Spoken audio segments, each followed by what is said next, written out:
is precipitation data from NOAA. So NOAA is the National Oceanographic Atmospheric Association. I'm probably getting some of that wrong, but anyway, that's what it is. They do weather.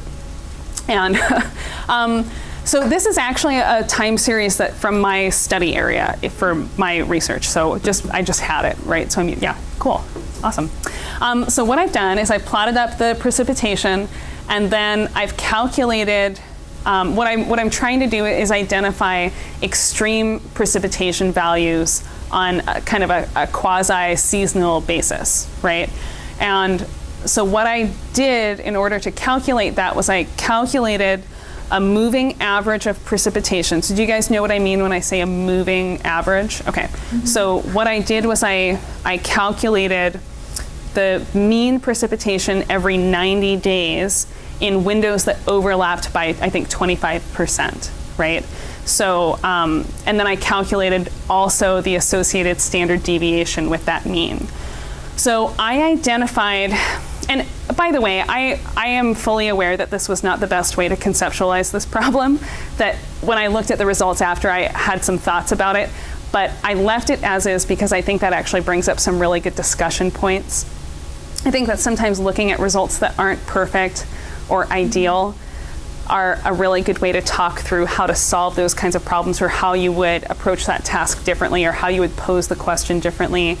Remember that one thing that we've talked about a lot is how we, as scientists who work with physical data, communicate a physical system to a computer, and whether or not we are appropriately communicating the problem or the question that we're really trying to answer. And in this case, I think I did not. And we'll see that when we look at the network, because it's okay, but it's not great. Mm-hmm. So what I did to identify what I'm calling an extreme value is any value of daily precipitation that was greater than the mean, the moving average mean for that day associated with that day, plus 4 times the standard deviation. Right? And so those are these little light blue or cyan circles here that are identifying all of my quote unquote extreme values. And if you look at this really closely, it looks like some of those extreme values are occurring underneath this magenta dotted line is the standard deviation, or 4 times the standard deviation.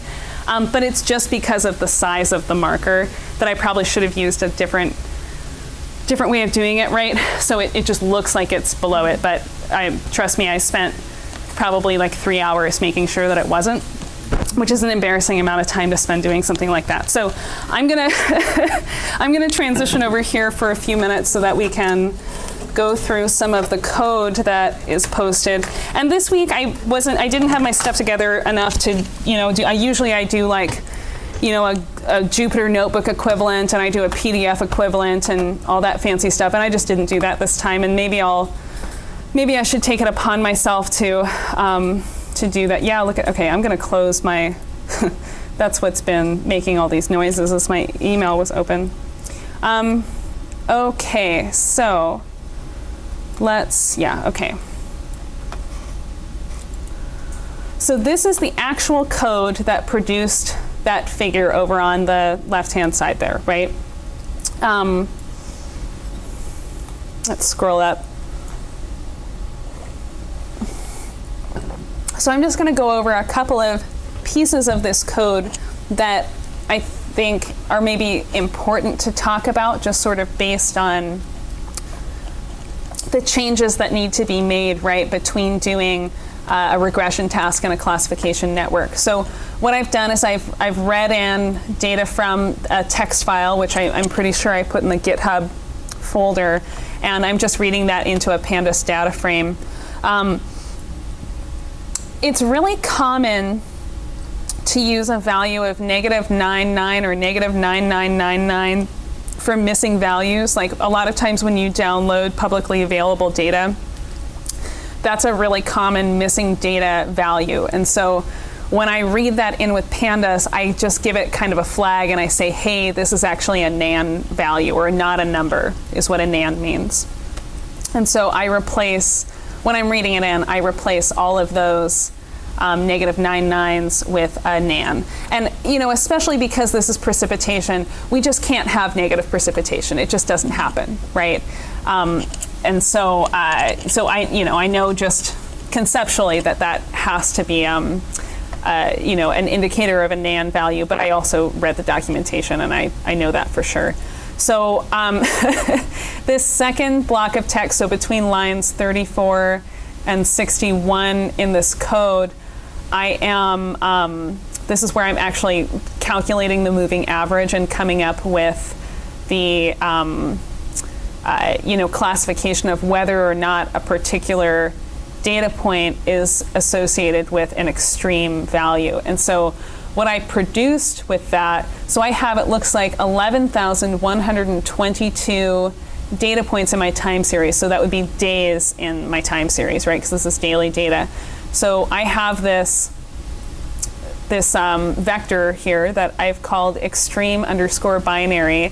And what I did was I just defined it as a vector of zeros. And then as I went through, if a value met my criteria, so if my value of precipitation for that day was greater than the mean plus 4 times the associated standard deviation, then I changed that 0 for that index to a 1, right? So you can see most of my days are not extreme precipitation days, but some of them are, right? I think in total there's maybe 1,200 out of, you know, roughly 11,000 here, even though when you look at the figure it looks like a lot more just because blue circles take up a lot of space.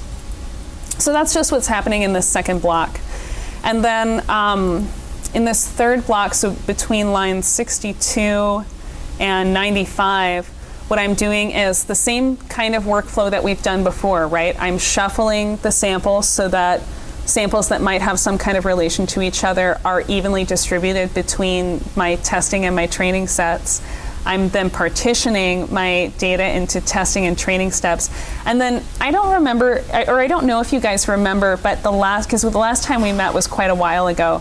But the last time we met, we were having a discussion about whether or not you should pre-process your entire data set and then partition it, or partition the data set and then pre-process the testing and training data sets separately. So this time, I thought I would just try doing it separately because conceptually I thought about it a lot, and I didn't bring some. I looked at some references that actually do sort of support that, and unfortunately I didn't bring those. But anyway, maybe I'll post those onto GitHub. Maybe I'll put a references folder there or something. But anyway, yeah, tell me. Question about shuffling. Yeah. Is there ever a time that you wouldn't shuffle your data, or that was standard? So the question is there ever a time when you would not shuffle your data? I am going to say no. I think the answer there would be no.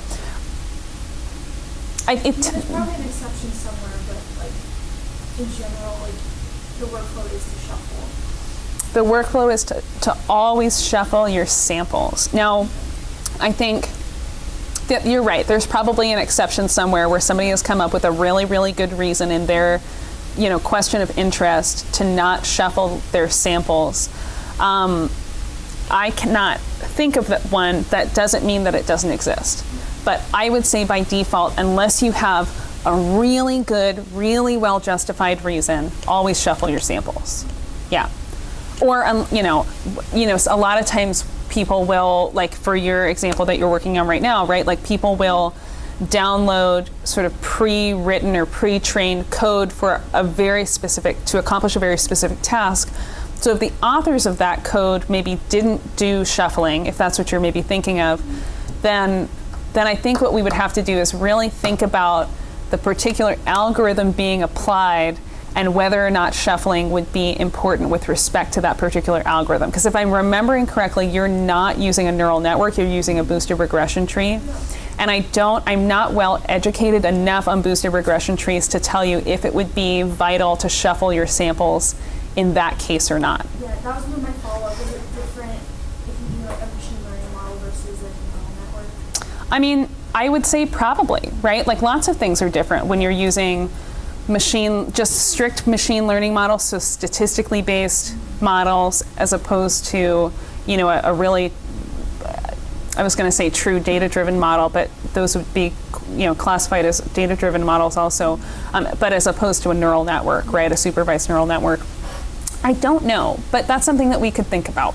Yeah, and maybe we should really think about that for the problem that you're working on. And we could experiment too, but yeah, that's a good thing to think about. Yeah, so I'm glad you brought that up.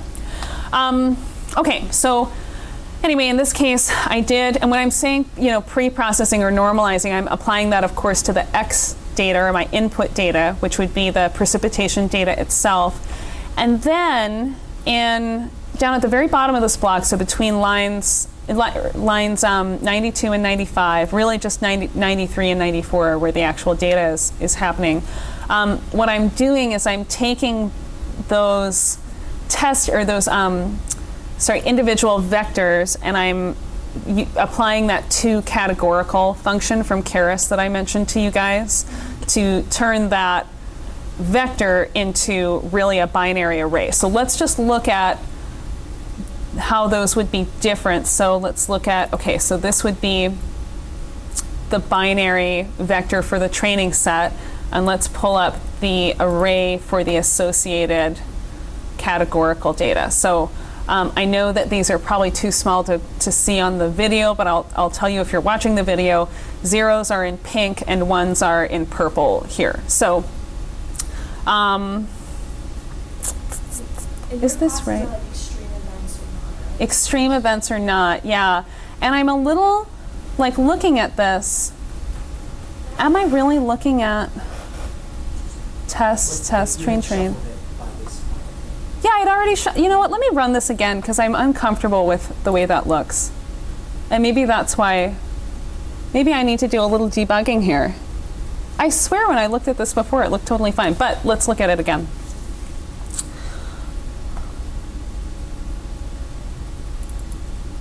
Okay. And the difference is because of different shufflings here.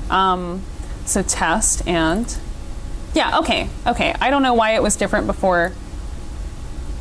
Let's see, where is it gonna change? 38. Yeah, okay. Yeah, we're fine.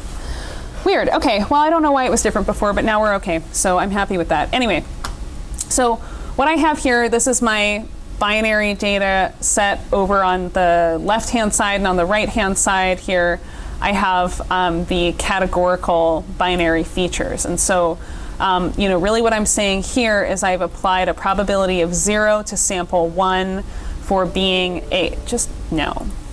I've applied it, let me close. So this is a remote connection to this window over here is a remote connection to my desktop, and of course I had my email open on that one too. So we're just getting tons of notifications today. Anyway, so for index 1 of my extreme binary test set, I have a label letting me know that there is a probability of 0 that sample index 0, or really sample 1, is an extreme event. In my categorical data, I have a separate column for whether or not the probability is 0 that it is an extreme event, or whether or not it is a probability of 1 that it is an extreme event. So in this case, let me deselect that. In this case, for sample 0, or really our first sample, in my binary data set, I am saying that there is a 0 probability that the class, that this is an extreme value. So the class label here is 0. If I look at my categorical data set, in the column for my zeros, is the class label a 0 or not? The answer would be true. The probability is 1, or 100% that the class label for sample 1 is 0, meaning that it is not an extreme value. And also in my column for class label 1, the probability that that sample is classified as an extreme value is 0. Does that kind of make sense? I know it's kind of confusing, right? Let's look at it when we have a change here. So if I look at sample 26, or index 26 here, in my binary data set, I have a probability of 1 that this particular sample, so the amount of precipitation on this day, would have been classified as an extreme event. In my categorical array for sample 26, I have a probability of 0 that the class label for this day would be 0, meaning that it is not an extreme event, and a probability of 1 that the class label indicates that this is an extreme event. Elizabeth, tell me. So just hypothetical, say like you had a third category. Yeah. That was done with 2, so like it was a 3 at that 26 index, so it would be 0, 0, 1. Yes. Yes. So hypothetically, if we had a third category and this, this label here were for our third category, we would have a third column here of 0s and 1s, and this sample, the row for this sample would be 0, 0, 1. Exactly. Yeah. So does the extreme binary test one, are those only 0 and 1s, or can it be like 0, 1, 2, 3, 4?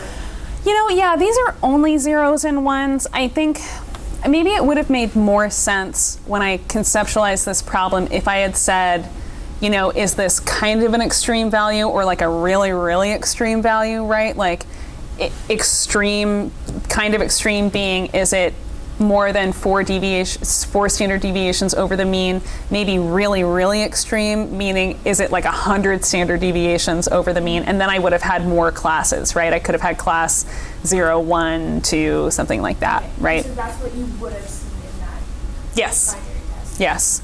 I mean, we could do this a different way. Like maybe it would make more sense. I'm going to do some live programming here, okay? So hold on. Let's see here. Yeah. So what I'm going to do, and I really hope that I'm going to, instead of making direct changes, I'm going to make comments. I'm going to comment things out and see. So what I'm going to do is,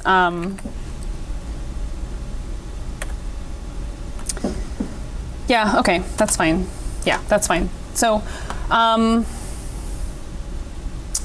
and I'm going to have this be, I will explain what I'm doing. I have a really hard time, oh shoot. I have a really hard time typing and talking, obviously, at the same time.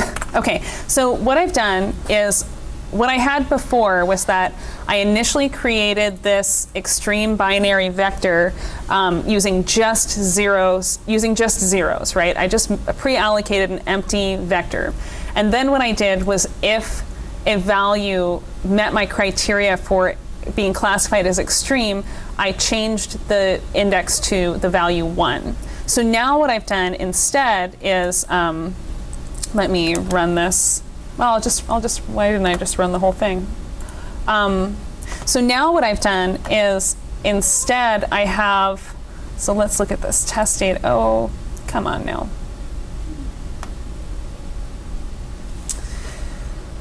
It was a really bad choice to, do live programming, because now I think I have an error. And, well, yeah, no, it was a bad choice to do live programming. I have an error that now I don't know how to fix, so. It's funny, like,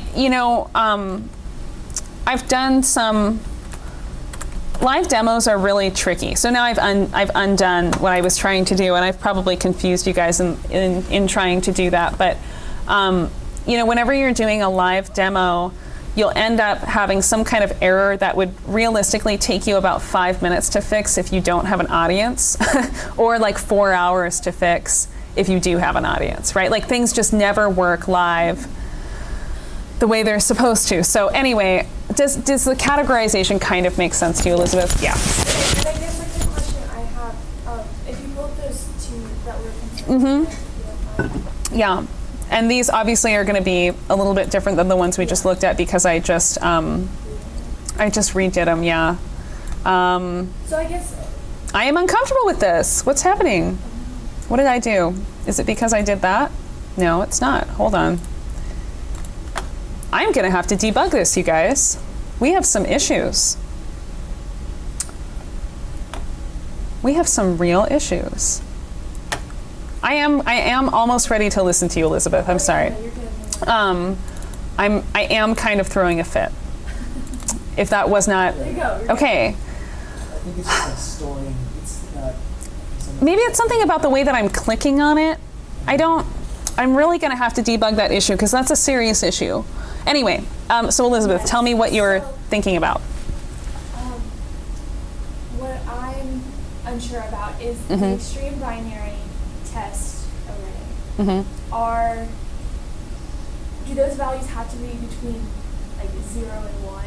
Essentially, No, is it yeah. probability, or is it actually the class of the 0 or the It's, 1, 2? yeah, I understand why that's confusing. Yeah, so the question, categorical test is the probability. Yeah, So yeah, it's yeah, 0 yeah. and 1, but since it's like the actual data, it's Yeah. going to be yes, I understand why that was confusing, and I should have, and what I was trying to do was apply different class labels, and then I got an error because I did something wrong, and that was a bad Yeah. choice. I But see what you're trying to do. Like, if you Yeah. put, like a third, it would show up as like a or if I had, like, instead of having the zeros be zeros, if I had the zeros be ones, and then had the ones be like the integer 2, then when I had done 2 categorical for my categorical data, I would have had a column for class 1 and I would have had a column for class 2 that would still be the same ones and zeros here.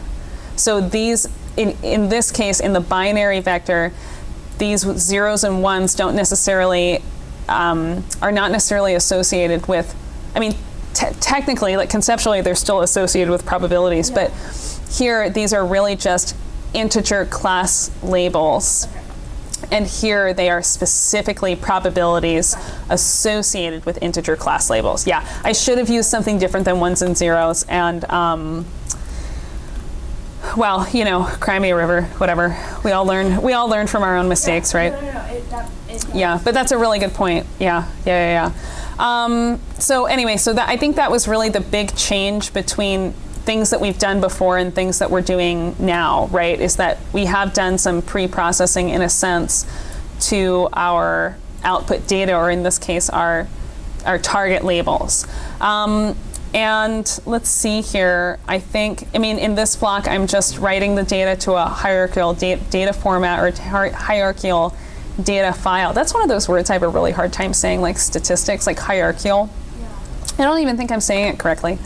And then I do this visualization, right, just to show what the actual data look like, right, what my extreme values look like. Okay, so now I'm not going to run this deep learning network because it will take a little bit more time than I really want to spend. And I think you guys have seen enough of them. And I'll show you some results also. I think you guys have really just seen enough of that stuff, right? But let me talk about some areas in the code where I've either made some changes or whatever, right? Just So. to clarify, that first part was just pre-processing. Oh, setting yeah. up our training and testing. Yeah, Now we're yeah. applying. Yeah, so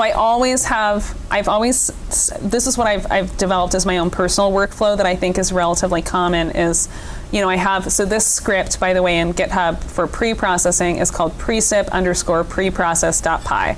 Pretty self-explanatory, you know, I try to make the names pretty self-explanatory. And then I have, you know, another script here. So I've written, the data that I've pre-processed is what I wrote to that HDF5 file, that hierarchical data file, whatever, right? So now I have this script called precip_dlm.py, and this is where I'm actually training and developing the neural network, right? So this first block, I'm just bringing in packages that I'm going to use. This second block is the one I always have in there that sets the random seeds. The third block is just setting my root directory so that the spider knows that I want to pull files and write files to this particular directory, just in case I had been running files from another directory and accidentally wrote them there. And I've done that before, and that's a mess, so it's a really good idea to just put a safeguard in, make sure you are where you want to be. And then I'm reading in that data here that I wrote in the previous script, right? In that pre-processing script, I'm now reading in the data that I wrote, and I'm assigning it to different variables. So I just called my variables either X or Y, train or test, whatever, right?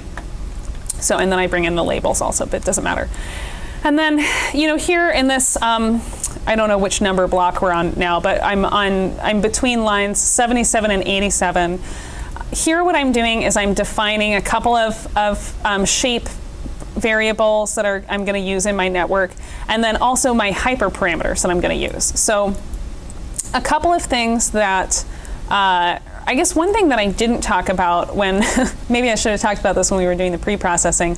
So we haven't actually dealt with data sets that have missing values yet in this, I was going to say class, but it's not really a class, in this experience that we're having together.